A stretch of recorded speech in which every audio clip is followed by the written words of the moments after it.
What's going on, guys? This is the RPO podcast, your favorite college football podcast. I'm your humble host, Jerome Jones. We got my man TJ Mathewson. What's going on, TJ? Good, Jerome. Nice to see my Devils come back and play this week. Nice and nice and refreshing to see. Been waiting for a few months to see it. It didn't disappoint. It was quite entertaining. We'll get into that.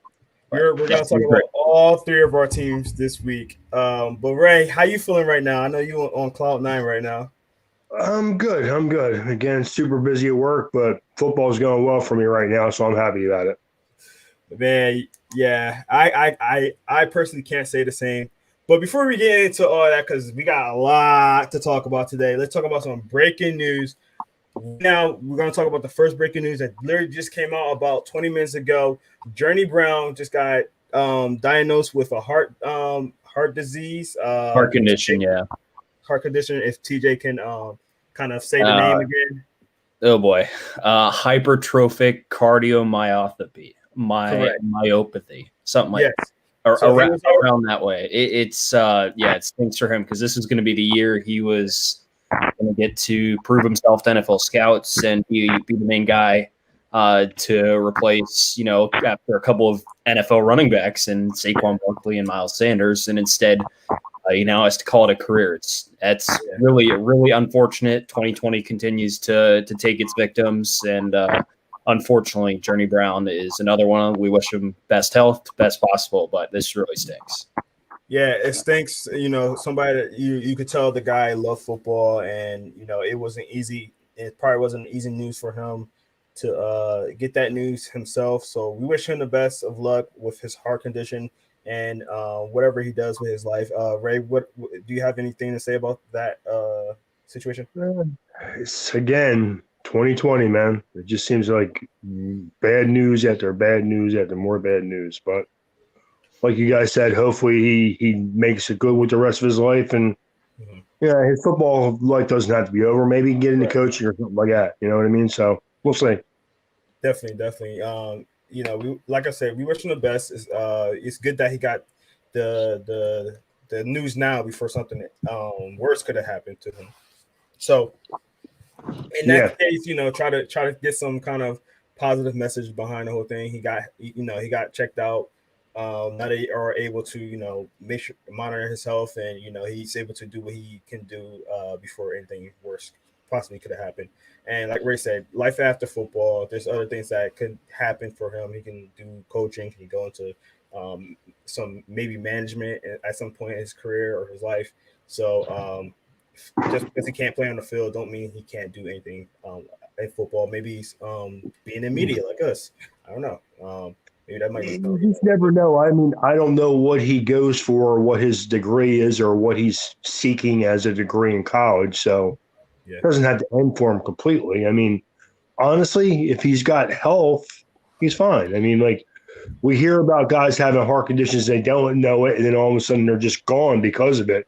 At least that didn't happen to him. At least he was diagnosed early enough where it didn't turn into something, more serious. So hopefully he'll be all right.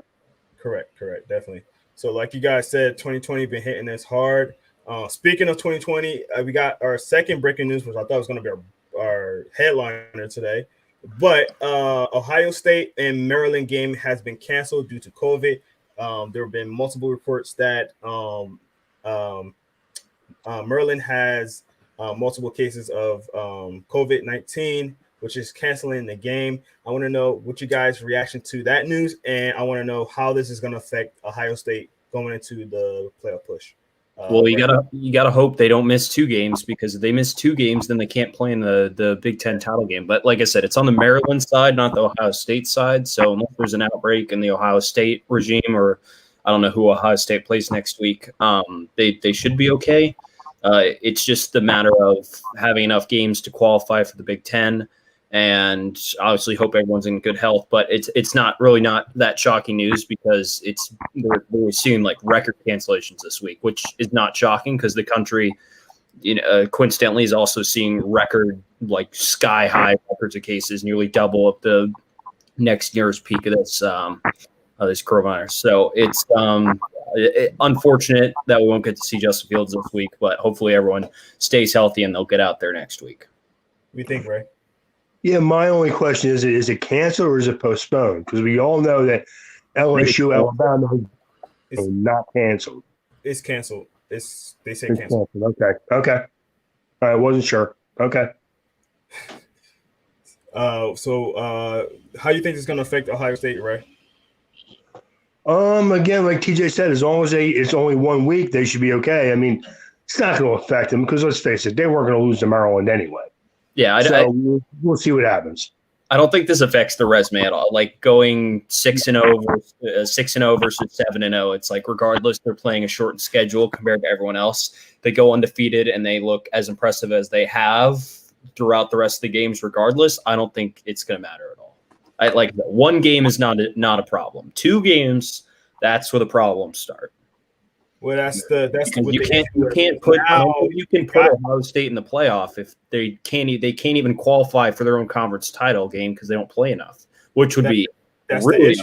Like now that we're getting all these new COVID numbers and it's going up, and let's say somebody else happens to get COVID when Ohio State's supposed to be playing, and if it's not their fault, how would the Ohio State feel? They're getting knocked out of the playoffs. And it's not even their fault. Well, luckily for them, again, it's not on their side right now, which it could be. If it pops up on their side, then they have no one to blame but themselves, right? Because it's all about your own self-discipline and, being responsible and realizing, hey, I'm doing this for my teammates. I'm doing this for this university to make sure we're all healthy enough to play. And not being reckless. Now, like I said, this is not their fault. This is just unfortunate scheduling. Now, if it were their outbreak, then they would have no one to blame but themselves. Right now, it's just a bad luck. But again, there's a lot of bad luck this year. So, and that's what I mean, though. Like if they happen to get one more time bad luck, which is looking like it's likely, and they get kicked out of the playoffs, how would you feel as an Ohio State fan? Like, pretty salty. Yeah. I mean, maybe they put them in anyway, but who knows? Like, how do you feel about this whole situation? I think that again, my only concern would be, for one, the Big 10 is not looking very strong this year to begin with. Mm-hmm. So what is a championship game between them and who? Indiana right now what's that going to look for your resume anyway? Could you imagine if Indiana goes undefeated, makes its way to the title game? They don't have to. I think they play. Do they play Ohio State this year? Yeah, I don't know, but maybe that should be a reschedule where they do play. They would play in the championship game if nothing else, right? Because Indiana right now. It kind of sounds funny. Indiana football is the second best team in the Big 10 right now. They play them next. They play Ohio State next week. So yeah, that's what I thought. Okay. Yeah. So let's say, Joe, can you guys give me 1 second? Yes, For some reason, my sound is really down. I'm gonna try to do something with it. Give me 1 second. Yes, sir. Yes, sir. So we're gonna let him go, and we're gonna talk a little bit. So let's do some recaps of last week. Mm-hmm. We had a lot of unfortunate breaking news just now, and we had to go through that. But let's talk about some games from last week. Let's get right into the Texas and West Virginia game. It was a very close game, 17-13. TJ, what do you think about how you feel about that game with a number 22 ranked Texas going against a West Virginia team that been on? Yeah, it seems that Texas at least has figured out something on the defensive side of the ball. They were a mess early. Against Oklahoma, against Texas Tech, they were a unmitigated disaster on defense. And now the last couple of weeks, they beat Oklahoma State, and now they just beat West Virginia. They're able to, neither of these teams are really offensive powerhouse. If you watch, they're not getting big chunk plays. They're not that explosive on both sides. It was both teams traded touchdowns on the opening drive. And then one total touchdown combined was scored in the next, 3+ quarters. So there wasn't too much explosion. A lot of keeping in front, a lot of keeping safe. It was a pretty even game, honestly. But one team just able to come out on top. It's just so hard to find takeaways. It was very evenly matched, and one team just leaned a little bit farther than the other. Yeah, I always think it's a concern when one team only has 43 rushing yards in a game. Like that always concerns me. Ray, welcome back, first of all. Second of all, what do you think about that Texas versus West Virginia game? I think that you saw that West Virginia again has a pretty good defense. St. Ellinger did not play that great, less than 50% completions. Just not great, but John Robinson had a great game, 112 yards on, or 113 yards on 12 carries. So he stood out, but no one else really did in this game. So again, it was kind of like a defensive struggle. Whoever was going to outlast the other team, which was Texas this time, won the game. So definitely. All right, let's get to our next game. We're going to talk about that USC versus Arizona State game. It was a wild one, a 1-point win. Arizona was in the driver's seat to win the game, and then it was a late push by USC. Ray, what do you think about that one as well? USC, Keaton Slovis is proving on a week-to-week basis that the kid is really a good player, and he got the ball last, so he won the game. Basically, I mean, it was a back and forth between them and Arizona State the whole game. Slovis is good, though. He stood out again at the end of the game, and he showed that he's going to be a pretty good quarterback. So, TJ? Yeah, this was there's a lot to unpack from this game. Getting to watch my Devils for the first time, there's a lot to note. New offensive system. Rob Likens was not there anymore. It's now Zach Hill, offensive coordinator from Boise State. There's a noticeable difference in play calling, formations, motion, etc., which I like to see because what me and my friends at school would always complain about is that the Rob Likens offense, he's now at Miami. It never looked and felt like a true spread college offense. It was too conservative, not creative enough. I saw that creativeness. I really did like what I saw. Where are my notes here? ASU blew this game so bad. With 4 minutes left in the fourth quarter, their win probability was 99.8. 99.8. All they had to, I believe it was a can't remember, it was a third or a fourth down. USC was down 13. Slovis just chucks one into the end zone. And like the cornerbacks, I think it's Chase Lucas back there, and I think maybe Cam Phillips. They both jump with Drake London, and they play it beautifully. They smack the ball into the air. And then I think Amon-Ra St. Brown came and snatched it off the bobble, caught it for a touchdown. I was like, oh, man. And then USC has to onside kick. They managed to recover the onside kick, drive down, and then on a 4th and 15, Slovis fits the ball into like an area like that big to Drake London for the go-ahead touchdown. It just totally heartbreaking. ASU's breaking in a lot of new receivers, too. Yeah. So they lost Brandon Ayuk. He's a 49er now. Frank Darby, who was supposed to be the number one wide receiver this year, got knocked out with a rib injury in the first quarter. So they're trotting out a bunch of freshmen. So they had 3 4-star freshmen that are on the 2 deep. And they looked like freshmen. So Jaden Daniels struggled a lot, completed less than half his passes. Did manage to run for over 100 yards, which is I like to see that. He looked really fast.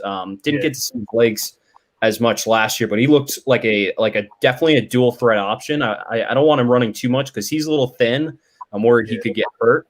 But it was an interesting game. I thought Slovis was a little off. He had a couple he threw a pick, had another one that should have been picked. USC put the ball on the turf a couple times. I'm trying to think of anything else. I thought the ASU defense played really well. Against Slovis, they kept the explosive plays to a minimum, and in the end, USC just made the plays to win the game, and ASU didn't. Yeah, like I said, like you said, it came down to like an inch. Like if you look this game was where Slovis was throwing, the definition of a game of inches, literally. Where Slovis was throwing that ball into on that go-ahead touchdown, when you look from his angle, his guy's not like Drake London's not open. Yeah. You have a guy underneath and a guy right over the top. He's not open, but manages to fit that ball in there. Like, that's an NFL throw. Yeah. So hat tip to him for that. Definitely. What? I think USC decided they weren't going to give up any big plays, and they didn't. Like TJ said, Arizona State actually ran the ball pretty well, but they couldn't make any big plays downfield, and it kind of hurt them in the end. So, yeah. What's your take on JT Daniels? Jaden Daniels? Jaden Daniels, I'm sorry. Like I said, I can't really blame him because, first of all, ASU has had very middling offensive line talent forever. So it's tough. It's tough when you don't have an offensive line. Like I said, new receiving core, new offense. When your best receivers are running backs, like it just saying like there's progress to be made on offense. And again, also when you're going against probably the best athletes in the conference on the other side, it's tough to get separation. But I think Jaden's going to play on Sundays. He's definitely getting drafted next year. He's got so much arm talent. I just think he was a little off. He looked like it was his first game as well. Definitely. All right, let's get to our next game. We're going to talk about the Florida Gators versus the Georgia Bulldogs. Wow. I mean, Georgia's supposed to have a great defense. They got torched for 44. They didn't look very good. 44 points on there, and Georgia only put up 28 points. So, Ray, I want to hear your opinion of this game first. kind of just what you just said. I think I wasn't surprised that Stetson Bennett didn't look that great. I don't think that Georgia has much as far as the quarterback position, but I didn't expect their defense to really not show up. And Kyle Trask just showed that he's a good player. I mean, I think everybody knows he's good. He in this game showed that he's really good, and threw for 474 yards, 4 touchdowns. I mean, that speaks for itself. And I was really surprised more than anything that Georgia's defense didn't show up that day. So, TJ? Yeah, they got throttled. I mean, and Kyle Pitts got knocked out of the game too with some injury. I can't remember what kind of injury it was. I think it was a rib injury, if I'm not mistaken. I could be wrong. Yeah. No, some kind of a lower rib injury, chest injury. Yeah. He got hit pretty hard and really never was in the game after that. So yeah.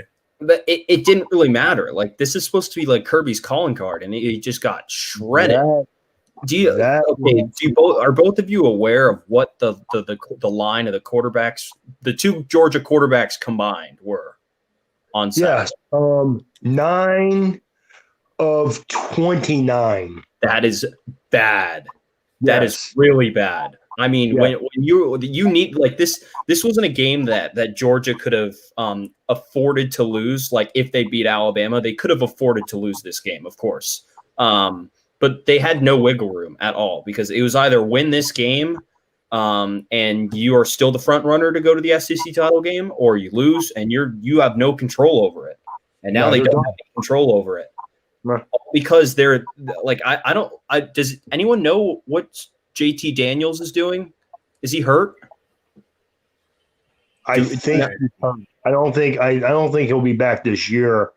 I think there's a shot down the road somewhere. I can't remember if they said he's injured. He's after watching that on Saturday, can Kirby Smart, if he's healthy, why not put him out there?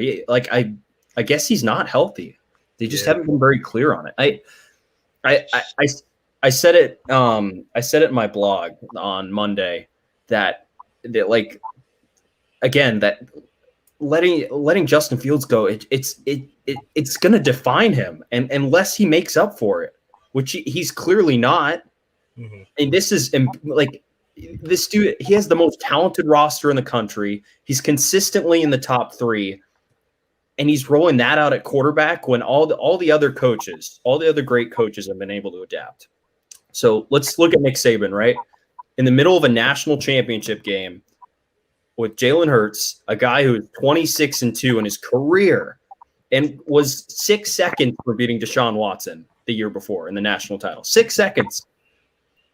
Pulled him at halftime and put Tua in. That won him a national title. Against Kirby. Kirby watched that happen. Mm-hmm. And he had an opportunity to make the same choice a year later and could not. Oh, let's look at Dabo too. So Dabo had Deshaun, right? Deshaun goes to the NFL. He has Kelly Bryant. Kelly Bryant goes 14-1, I believe, off the top of my head as a starter. All I know, I don't remember exactly the wins, but I know he lost only one time, and that was to Alabama in the playoff. He pulls him as a starter and puts true freshman Trevor Lawrence in.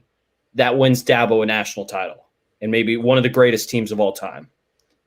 And it's the complacency of Kirby Smart that like might define him as Georgia's head coach, because he's obviously not done yet, and he's not going anywhere. So there's plenty of time to make up for it. But it's just decisions like that where you are watching your mediocre quarterbacks get thoroughly outplayed on fields against teams with equal talent, and it just costs you. All the big games. It seems like we're saying the same thing after every big game. Yeah, and the problem is that they only gave White 5 carries, I believe it was.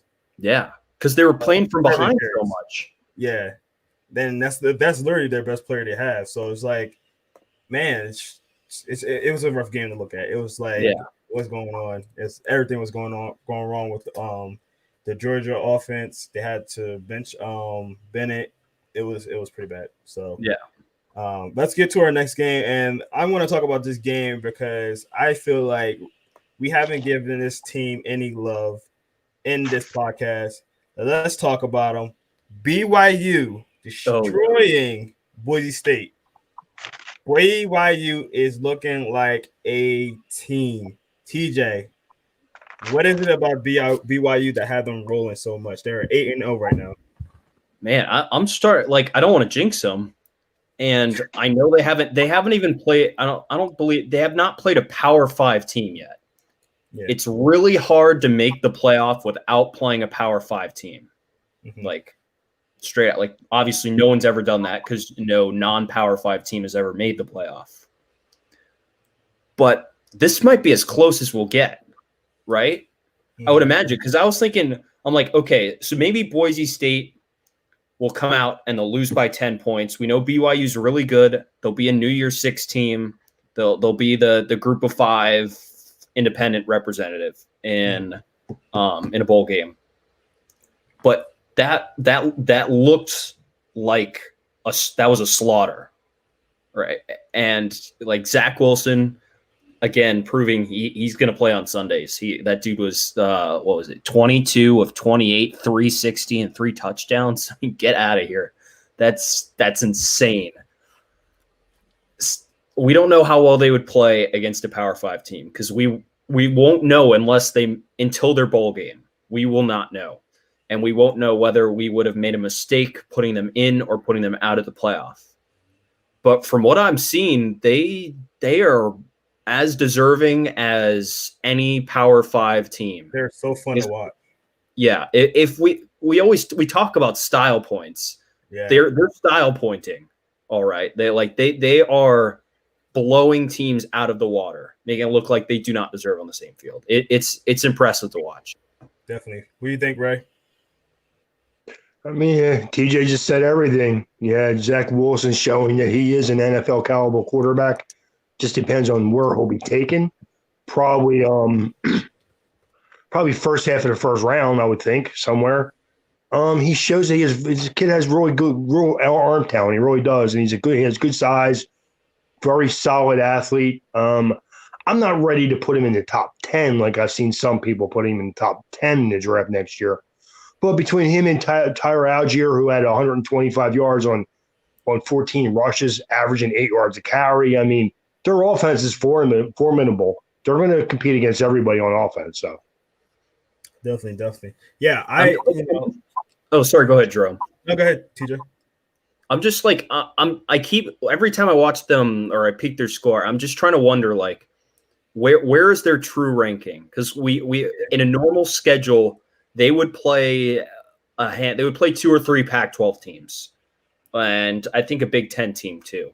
So we would get a pretty good measure of actually how good they are. Because if they played that schedule this year and blew those teams out too, and let's say played a top like a Wisconsin or an Oregon, and they either went toe to toe with them or beat them, then we that would be an ultimate like a measuring stick and be like, okay, we know how good they are, but like it's all a guessing game right now.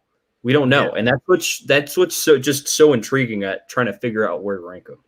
Yeah, and the only thing is right now they have two more games left. They're playing North Alabama and San Diego State, so the true test won't be there, and they probably won't be able to get into the playoffs. But I would love to see them play somebody good to really get a good measuring stick of who they are. So I think they can still schedule another game if they want, if they have an open date. And I think I mentioned it last week, but I think I saw UCF floating around on Twitter. I think that would be a pretty fun game to watch. I don't know if that's what the level of the validity of that, but I think it would be interesting. I'm all for it. I'm for it. All right, let's get to our next game. Ray's going to be super excited to talk about this game. We're going to talk about the Notre Dame versus Clemson game. Wow. Ray, we was talking a little bit this week about this game, and we was kind of discussing about the absence of Trevor Lawrence, and we was saying, hey, just because Trevor Lawrence wasn't playing this game, it shouldn't give the outcome of this game because DJ played well. So, Ray, I'm going to let you take over from here, and what do you think about the game, and what was your takeaway? Oh, sorry, hold on, Ray. It was a great win. Am I good? Yep, Yeah, good. Okay. Well, it was a great game. I mean, first and foremost, it was a great game. A lot of fun to watch. I was out, with Ryan and some other people, and just watching it at Applebee's because every bar we went to was so packed we couldn't get in there. But we watched it at Uno's, and it was fun. It was a great game to watch. We're not again. Go ahead. What's that? We're not sponsored by Uno's, by the way. Go ahead. Okay, well, anyway, Uiagalelei played a great game. I mean, again, if the only thing like Trevor Lawrence was there, we were talking last night. I'm like, I know some people are going to say they won probably because Lawrence was, and I'm not saying that doesn't hold any water because it does, because we all know that as good as DJ is, Trevor is a different type of an animal. He really is. The kid is just, his arm talent is unquestionable, man. He's just an amazing player.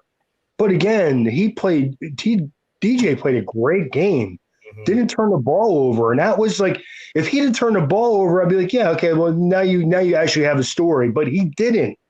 What Notre Dame did was they were willing to give up some passing plays to stop Travis Etienne. And they did a great job. He averaged 1.5 yards a carry.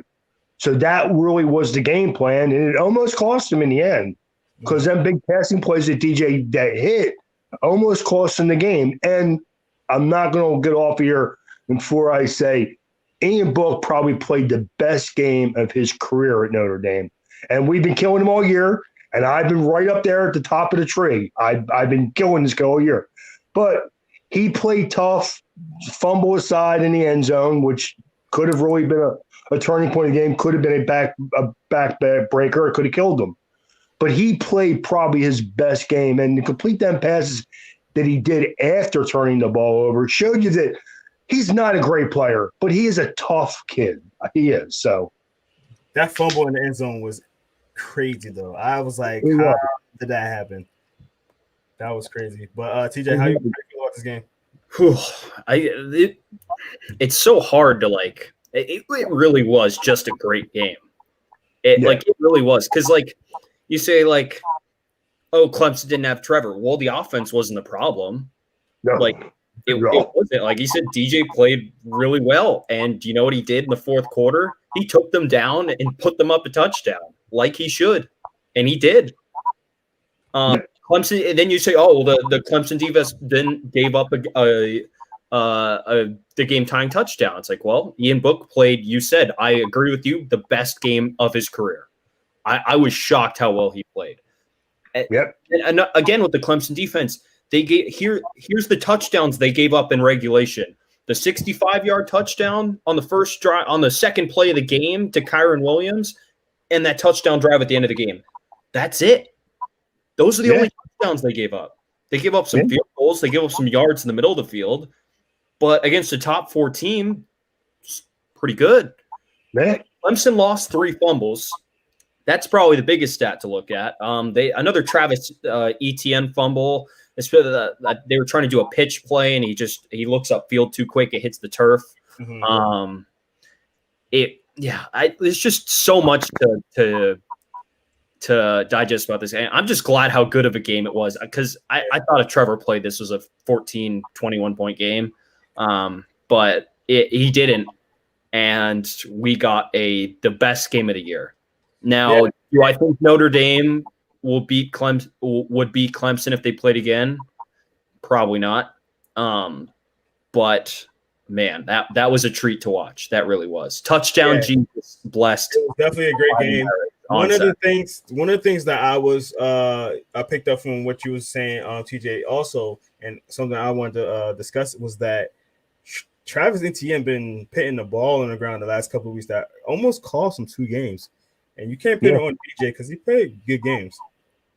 Is Travis hurting his stock a little bit now? Because he's been fumbling a lot lately. No. No, he's not hurting. Every running back loses fumbles. It happens. I mean, he's not hurting his stock. What you got to question is his vision a little bit, and is he kind of just looking at the guys coming at him instead of just getting the ball and going? I mean, that's you got to worry about that. And his hands has always been a little bit of a question mark. Not that he does, because he'll catch the ball downfield. I mean, like, he has a knack of like double grasping for balls when they're tossed to him or when they're thrown out in the flat to him. But I mean, his ability to get from point A to point B is going to make him he's a first round talent, and he's going to be taken in the first round, hopefully by the Miami Dolphins. So I think the loss we're nitpicking him a little bit because, if I'm a defensive coordinator and I'm looking at the Clemson Tigers offense, it's Trevor Lawrence first, then Etienne. Now it's all focused on let's stop Etienne, and he's getting a lot more like blitz, run blitzes to him and things like that. Do you think that's hurting him a little bit? No, I don't think so. Yeah, I think we're nitpicking. I Notre Dame's now number 2 in the country. We've known they have a really good defense. Like, can we blame them? We can't blame him for them playing well. Most of your college did the same thing. Had him fumbling the ball and everything. He had a bad rushing yards in the beginning of the game. That's game 2. Most of your production is based upon how well the guys in front of you are blocking. And if they can't block the guys on the defensive line, there's nothing you can do about it. I'm watching that game. The Clemson offensive line wasn't plowing through guys and creating crevices like they can against every other team in the ACC. I think that's what people don't consider when they think about Notre Dame. Notre Dame defense is really good. Yeah, that's the reason they're ranked so high. Yeah, their secondary is not great. Their linebackers are just hard workers, but their defensive line is really good. Yeah. And again, they look like they went out there with the idea of, we're going to let the freshman quarterback do what he can, but we're going to make sure Etienne doesn't beat us. And they kind of did that. And not only that, Notre Dame's offensive line is very good. It's all like 3rd or 4th year players, and they're really good. So again, I'm not surprised that Notre Dame played well. I picked Clemson last week because they were favored by 5 points. So I had to pick them to win the game because it's the line dictated to me that they were probably going to win the game. But I wasn't surprised that Notre Dame hung with them. I was surprised that how well Notre Dame ran the ball, to be honest with you. The one thing that did surprise me, that was it. All right, well, we got one more game to talk about. I don't really want to talk about it. Oh, I know you do. I really don't want to talk about it. Well, I'm going to have to because Ray has this little question that he wants to talk about after this. So I'm going to perfectly segue it, and let's talk about Michigan versus who we play. We need to play Indiana. Yeah. Top 10 Indiana. They are top 10. Here's the question for you guys. When is the last time an Indiana football program has been ranked in the top 10? I can't tell. I could not tell you. I know it's been I think it wasn't it since I remember I saw a stat last year since the 90s that they were the top 25. Yeah. 1969, they were ranked 8th in the country. That's the last time they were in the top 10. 1969. Yeah. I was only 7 years old then. Okay. So it's been a rough 2 weeks for me, man. It is tough. 2 weeks for me. I'm gonna let you guys talk. I don't have much to say. Go ahead, Jerome. Say something. No, I'm tapped out. I know you have stuff to say. I'm tapped out. I'm tapped out. you know what? I'm not going to bust on anybody. And I know Indiana has done what they've needed to do. They've beaten, maybe not great teams, but they've beaten the teams that have been put in front of them. And they deserve to be ranked where they're ranked. The Big Ten is, except for Ohio State, is having a really down year right now. So, TJ? Indiana, this wasn't a fluke. I said Indiana's win against Penn State week 1 was a fluke. This was not a fluke. Indiana kicked Michigan. They really did beat them well. They outgained them. They held Michigan to 13 yards on the ground. Yeah. And Indiana. that was one of our strongest points. I remember I was saying this in the beginning of the season that our strongest point of our offense is our running game because we had 3 good running backs. Man. Do you know how many yards Michigan had thoroughly outplayed. When it was all said and done, do you know how many yards Michigan had rushing in that game? I'm about to check it right now.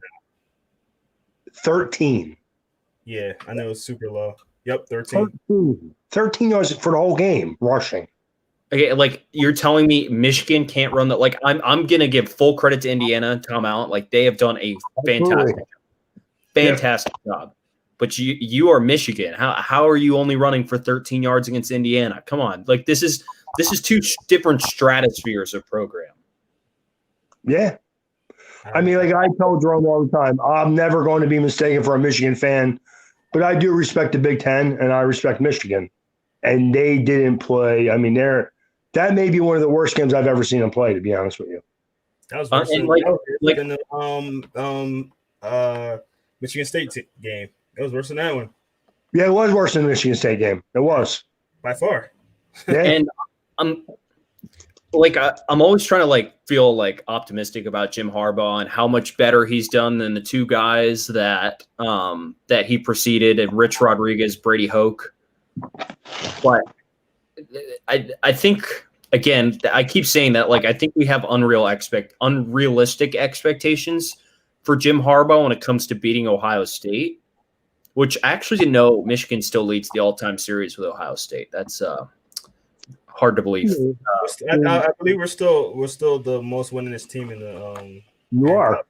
I'm not surprised by that side at all. I mean, Michigan has as many wins, more wins than any other college football program. Yeah. And again, I respect Michigan. I'm never going to be mistaken for a fan, but I respect Michigan. To me, all things aside, to me, and this is just me, I don't want anybody to Michigan, Notre Dame, USC, Alabama. They'll always be the 4 teams for me. There have been the 4 teams for me since I was 8 years old, so it's never going to change. But look at the other 3 you mentioned with that, along with Michigan. What do those other? So what can you do those 4 again? So you had Michigan, Bama, Notre Dame, Alabama, and USC. Okay. What do all those other 3 teams have at least been to this decade? They've been in a national title game in the last decade. They've won 12 games too, which Michigan has not done. Correct. Yes. And again, unrealistic, I think, with beating current Ohio State, because that's a historic level in itself, but should not be losing to Indiana. Yes, I mean, that's the problem. We all know that everybody in the Big Ten, Penn State too, Ohio State's just better than them. Yeah. And beating them is very difficult. But you can't beat Michigan and lose to Indiana. No. You can't. I don't care how good Indiana is. It shouldn't matter. No, it shouldn't matter. Absolutely. You're Michigan. Yeah. So Jerome had you guys had me make a list. Hold on. Okay. So, yes, we suck. You're the only. You know what, Jerome? What can I say? To me and TJ's credit, you're the only one that said that. Okay, dude. We suck. I don't know if I said this last week, and I know I said this to both TJ and Ray, at least in the chat room. But for Michigan to lose, not only a good wide receiver to transfer and Tyree Black, then you have your wide receiver who opted out for the season because of COVID, never came back like Ohio State's players did. Then you have your defensive back, which obviously we're needing him right now. Avery, he opted out, never came back. Then you have your supposedly starting quarterback opt out as well. So my issue is that I feel like there's something else going on that we're not aware of. Like maybe people are starting to get tired of Harbaugh. Maybe I don't know, but I never like all the other Power 5 teams when they figured out, hey, we're actually going to play. Their players came back. Our players never came back, and that's very concerning for me. So with that being said, we're going to get to our question of the day that TJ was alluding to earlier is if Harbaugh was to get either fired or leave for the Michigan, who are the coaches that you think should replace him? Ray, I'm gonna let you go first because you was the one that wanted to do this. I don't want to even talk about Michigan right now, but because we're spending way too much time on them right now, and I'm getting very depressed again. But go ahead, Ray. There's been grumbling about Jim Harbaugh being let go or resigning, however you want to put it. And Jerome, you've been on this bandwagon since last year, but for the first time, you hear that he's willing to listen to some NFL coaches, NFL teams about going back to the NFL. So when I hear that, where there's smoke, there's fire. I mean, where there's fire, there's smoke. There's at least thoughts of it happening because I do believe he belongs in the NFL now. I think he's a little bit too abrasive. And when he gets around young guys, there's something weird about the guy. I don't know what it is. There's just something weird about him. But I've come up with 3 guys who if I were Michigan, I would be looking at these guys heavy to try to replace Jim Harbaugh if he decides. Because, again, like I said last week, Michigan's never going to fire Jim Harbaugh. He would have to resign and be willing to step down because they're not going to fire Jim Harbaugh. Okay, but if he were willing to step down, and my number one guy would be Brent Venables from Clemson. I think Michigan needs to reestablish their defense. I don't think they've never been. I mean, they've had a couple decent quarterbacks, but they've never been an offensive juggernaut. But they've always been a strong defense, strong running game, kind of like Penn State in that, we play defense and we run the ball. That's what we do. We're Michigan. So I think Brent Venables would be the first guy I would contact. Would he be willing to leave Clemson for Michigan? I don't know. I don't know Brent Venables.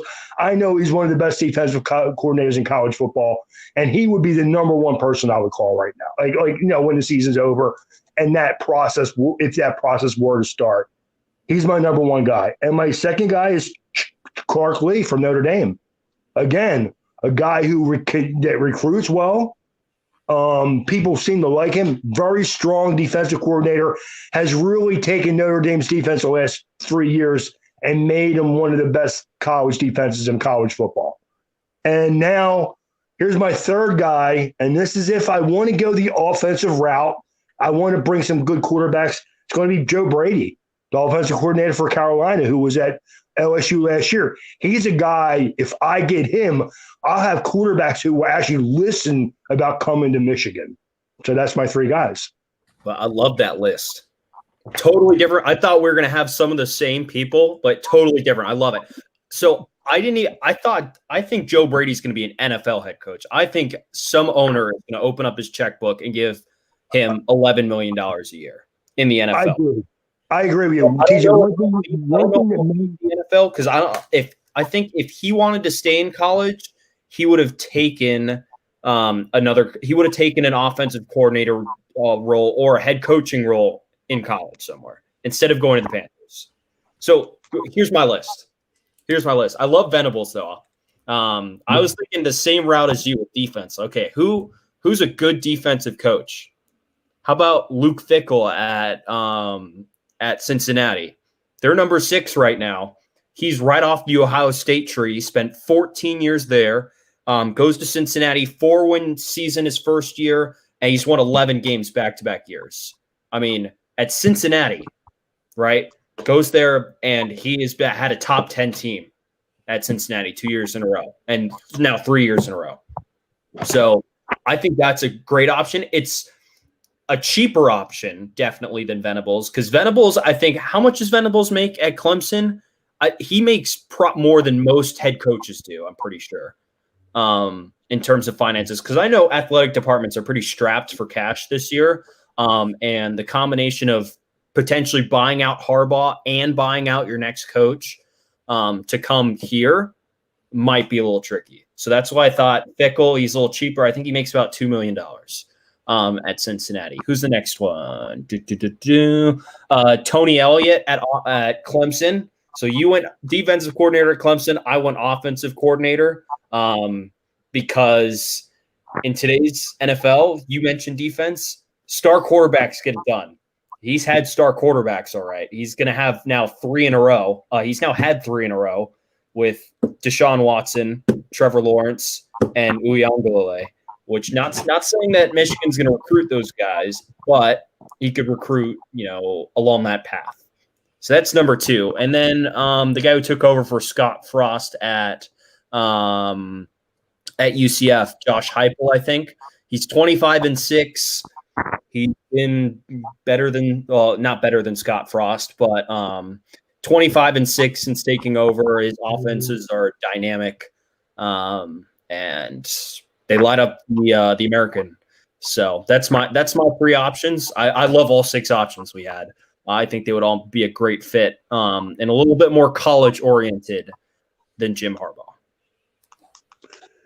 Yeah, I think for one, I think that Harbaugh makes a lot of money, and honestly, if he wants to even go back into the Michigan campus when he leaves there, he might want to not worry about getting too much of a payoff when he leaves, because an NFL team is going to pay him, no matter who he goes to. Someone's going to pay him down the road. I like your list too. The only thing, and I agree with you with Joe Brady. I think eventually down the road he'll be an NFL coach. But I think that I might be able to convince him to come to Michigan. He's only 30 years old. Mm-hmm. I like Cooper too, but I think he's like 29, 30.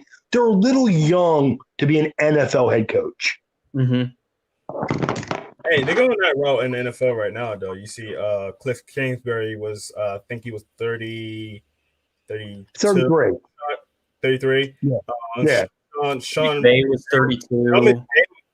Sean Day was younger than me, and he got a coaching job. So I just kind of tell you guys my age. Remember, you talk about Sean McVay, though. You're talking about a guy who is a third-generation coach. His dad, his grandfather were both coaches. He's been around the NFL for 20 years, even though he's only been coaching for 4. Yeah. So, I mean, again, I like all of the lists. I think that, I like Scott Frost probably the best out of the ones that TJ said. I do. So here's my thing about Scott. Like, I was thinking about that. I don't think Scott Frost should have ever left UCF. I didn't even mention Scott Frost on the list. I should have just said Scott Frost got replaced. I think Scott Frost would be good at Michigan, because Nebraska is not an elite program anymore. They're not.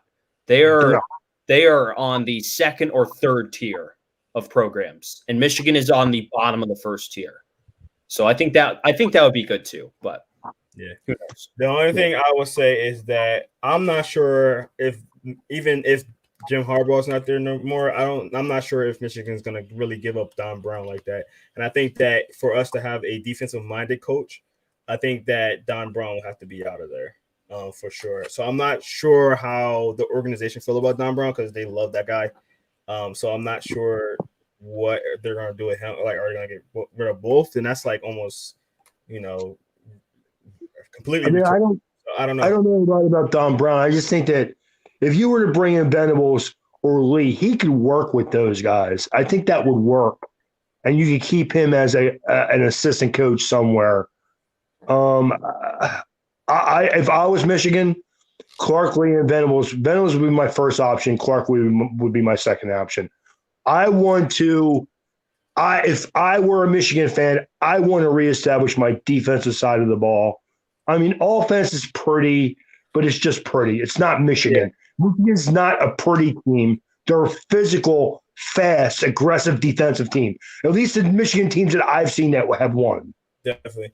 But another thing, and Ray, I'm not going against what you're saying because I completely agree. Like, I'd rather have a defensive-minded coach. You already know I'm a defensive guy myself anyway, and I feel like Michigan always been growing on their defense. But I will say that they have a really high recruit coming in, and JJ McCaffrey, that they really like coming out of IMG Academy, and they might want to get an offensive guy because he's coming in. If he doesn't, obviously decommit because of Harbaugh. So that's another issue right there. But let's get into our picks of the week real quick because we are definitely running out of time. So we're gonna go fast paced right here. So I'm gonna start off with Ray with this one: Iowa versus Minnesota. You know what? I'm going to go with Iowa in this game. I kind of went back and forth the last couple of days. I keep thinking Minnesota's going to step up and start playing better football, and I like PJ Fleck. I would have suggested him for a Michigan job, but I know Minnesota just re-signed him last year, and that's probably not going to happen. But I'm going to take Iowa. I think they're a more physical team right now. I think they'll probably wind up winning. It's going to be a close game, but I think Iowa will win. I would have loved PJ Fleck, by the way. Go ahead, TJ. No, it would have been. He'd be a great option if they would have just re-signed him last year. Yeah. He would have been. I also think that'd probably be a little bit. Again, I'm thinking of finances, also a too expensive option. So I'll probably take Minnesota. These two teams, they played pretty similarly the last couple of weeks because Minnesota now is like the last couple of weeks have been like run with Ibrahim, and he's been really good. And Minnesota's getting 3.5 points. I think they're at home, right? Minnesota's at home. They are at home. So I'll take Minnesota. All right, I'm gonna go with Ray on this one. I'm gonna go Iowa. No explanation. I'm just going Iowa. Let's just go to the next one. Penn State versus Nebraska. Another close game. TJ, who you got? So they've been running the promotion for this game all week on TV. It's like hyping it up, and the two teams are combined 0-5. I'll take the Penn State. I think it's time for them to turn around, and they, despite all their injuries, they still have a way better talent than Nebraska. Nebraska, all they do now is complain and lose. That's what they do. So, right. I'm going to second what TJ just said. I think, Nebraska's a 2.5 point favorite. But I think it's time that Penn State wakes up and wins a game here. So Penn State's going to be playing for their boy, Journey Brown. Yeah, absolutely. Yeah. All right, let's get to our next games. We got Iowa versus Michigan State. I don't have the line for that, but go ahead, Ray. It's Indiana versus Michigan State. Indiana versus Michigan State. Indiana is 7.5. 7.5. I got. Believe it or not, I got the Hoosiers, brother. I got Indiana. I mean, they're a 7-8 point favorite. I can't go against them at this point. Okay. Yeah, I'm gonna have Indiana as well. Michigan State turns the ball over a lot. Coincidentally, the only team they didn't do it against was Michigan. But the other games, they have turned the ball over quite a bit. And they'll probably do that some more against Indiana, who is playing as well as anyone. Go figure. Everybody have the confidence when they play in our team. All right, let's get to the next game. We got TCU versus West Virginia. West Virginia is favored by 3. TJ, who you got? West Virginia. How about that? I don't know. All right, Ray? Seems decently even, man. I got West Virginia, too. I agree with what TJ just said. I think it's going to be a very close game. But I think West Virginia's defense will prevail in the end. So, all right. Well, we've been agreeing all day so far. So far, so good. All right. I think only one we disagreed on. Let's get to it. Miami versus Virginia Tech. Miami is favored by. I'm sorry, Virginia Tech is favored by 2. They are home though. Ray, who you got? I'm looking at that line. Yeah. That line surprised the heck out of me too. But I'm going to go with Miami anyway. I just think they're a better team. So. TJ? Yeah, this is a little puzzling game to look at because Miami's defense has been absolutely terrible on the road, and they've been terrible against teams that want to run it against them. I think Clemson and Louisville each ran for well over 200 yards against them. Virginia Tech's going to do the exact same thing. I mean, they're like they have Khalil Herbert. He's going to hammer away at them. This is going to be a barn burner. I'll take Miami on the road because they'll probably need some plays through the air to close the gap or put them over the top in the end. But there's going to be a lot of points to this game. Yeah, I agree with what PG said. I think that's going to be a really high-scoring game, I believe. Yeah, I'm going to go with Miami as well. I think, like Ray just mentioned, it's going to be a really high-score game. So we'll definitely see with that one. All right, our next game is Colorado versus Stanford. Stanford is favored by 7. They are home. TJ, who you got? I know Colorado got a really good game out of their running back, Jarek Broussard, who wasn't even supposed to. Alex Fontenot, their original starting running back, he's out indefinitely. So they had Broussard come in. He was awesome. And they'll lean on him again against Stanford, who doesn't have their quarterback, Davis Mills, and Stanford just got walloped by Oregon. The line was really puzzling me. I thought this was like an easy Colorado pick. It's Stanford by a touchdown. I think I'd probably Colorado on the road plus 6.5, but I'll just say I'm going to go with Colorado. I'm not sure.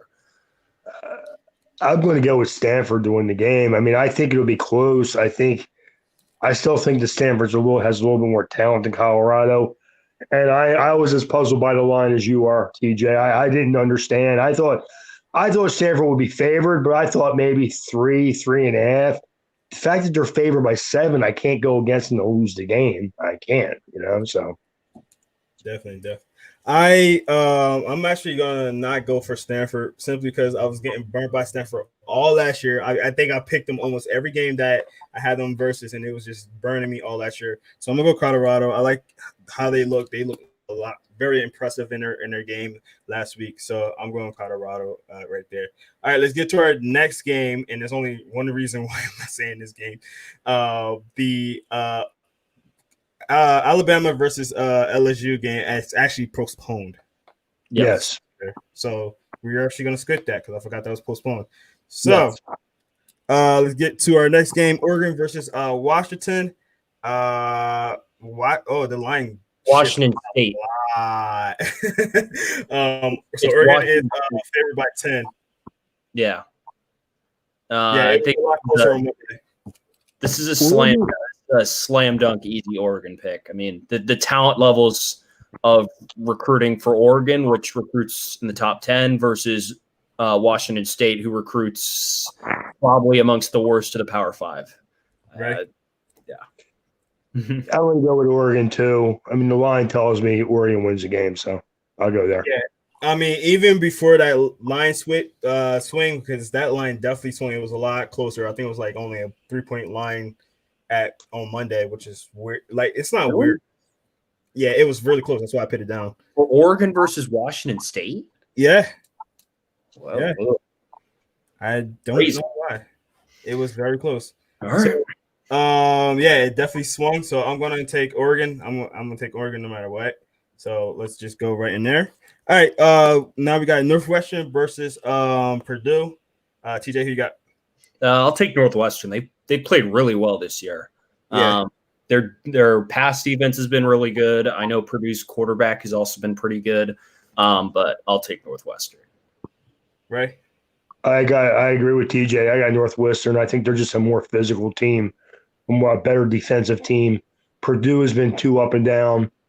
I don't have faith in them anymore, to be honest with you. Really? And still no Rondale Moore. We don't know he's practicing or if he's opted in or opted out. I believe he's opted out. Yeah, I think mentally he would like to be there, but physically he's looking for the NFL draft, to be honest with you. Yeah, I would agree. But I don't know why he would come back and say he's in for the season. Like he came back and said he opted back in. I think if Purdue would have come back and played better their first couple of games, maybe he would have been more focused, more into the season. But since they didn't, I think he checked out again. He's getting ready for the draft. I don't have any doubt about it now. Yeah. The kid's a top 15 talent. He's going to be drafted fairly high. I think he's like, why? I think it's the same thing to get back with Michigan. I think part of the reason why so many guys from Michigan didn't come back was they didn't see any light at the end of the tunnel, to be honest with you. Yeah. Which is unfortunate. Anyway. It is unfortunate, but it's what I think. And again, Northwest is just a more physical team than Purdue, so I'll take the more physical team. So, yeah, Northwestern always been that rough team, that physical team. So I'm going to go with them as well. Utah versus UCLA. Right, who you got? You know what? I've been going back and forth in this game the whole time. I'm going to take Utah. I am. It's Utah's favored by 2.5. UCLA is at home, which kind of surprised me that they're favored at all, Utah. So, again, they're a physical team usually. Yeah. They're a little up and down. UCLA is about as up and down as anybody can be, though, so I'll take Utah. TJ?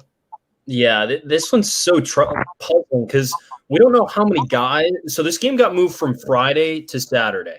So that'll make more guys – I believe that's going to make more guys available to play in this game for Utah.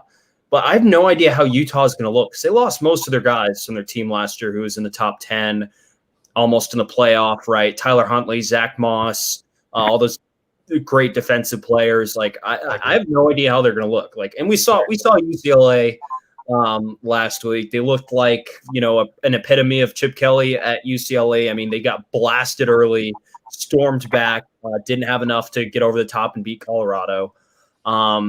I'm going to take UCLA at home just because I don't know how Utah is going to look. I have no idea. TJ, I 100% agree with you. The only thing I can – because I went on Twitter to say that Utah's defense was so underrated last year, and you can tell by the players that they're producing in the NFL right now.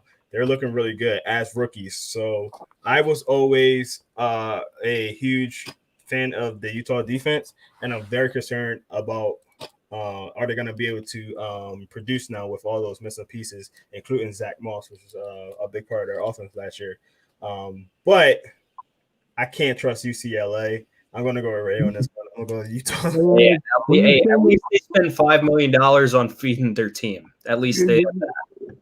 Chip Kelly is the only guy I ever know that preaches health and fitness, and he's still fat. Okay, so all right, let's get to our last game. Last game will be Cal versus ASU. TJ, I know that is your team, so I'm gonna let you go first on this. Who you got? I mean, if they play ASU, I have no idea if they're going to play, though. Cal's like, I don't know if you've been reading the quarantine news. Like, Cal had their game against Washington last week. Like, they had their game last week canceled, and they have they're talking about having to relocate to unquarantine guys because I think county rules makes them quarantine longer since they're in the Bay Area. And if they move somewhere else, they don't have to quarantine longer. So they're considering doing that. I have no idea if this game's actually going to be played. But if they do play, I am going to go with the Sun Devils because. All right, man. All right, Ray, who you got? No, I got Arizona State. I liked how their offense looked last week. I think their quarterback did struggle a little bit, but I think that Jaden Daniels will come back and play a strong game this year. I like Arizona State this week. I'm on the same boat that I had with Utah about their defense with Cal's defense. They lost a lot of big pieces on their defense. They had a really good defense last year. I don't know how they're going to play.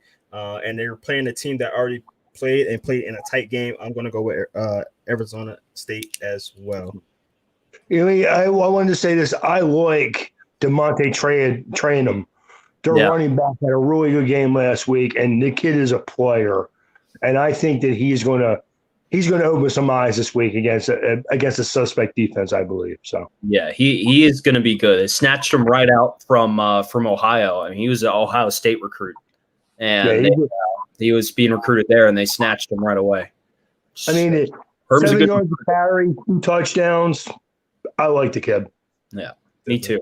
Well, that's going to do it for us today, guys. Thank you so much for checking us out on the RPO College Football Podcast. Please make sure you check us out again next week, same time, 7:00, where we talk about all our favorite games of the week, who we got winning, and maybe some different little breaking news. Maybe, a coach might be out by then. Nah, it's not going to happen. But, guys, thank you guys so much for checking us out. Please make sure you check us out on InsideTheHatches.com. We find all our content. Also, you can find all our player interviews. A lot of players that we talk about, you can find them on our Spotify, Apple Podcasts, and Google Podcasts, where we interview them, talk to them, get to know them a little bit.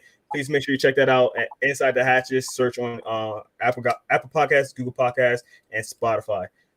Also, make sure you check out our Discord. So the Discord channel is right down here where we talk all football. It's a private chat room. We got some great stuff in there. We talk fantasy football as well, college football, NFL football. You need fantasy advice, you can just put it right in there. So make sure you check out that link right down there, discord.com. So, guys, thank you so much once again. Make sure you check us out again next Wednesday at 7:00. Hopefully, some of these games are some good games. Hopefully, no more cancellations by then. It happened last week, so let's hope and pray that we have some good games. But this is Jerome Jones. We got TJ Mathewson, and we got the OG Ray Roberts in the building. Thank you guys so much. Have a great week, and see you later.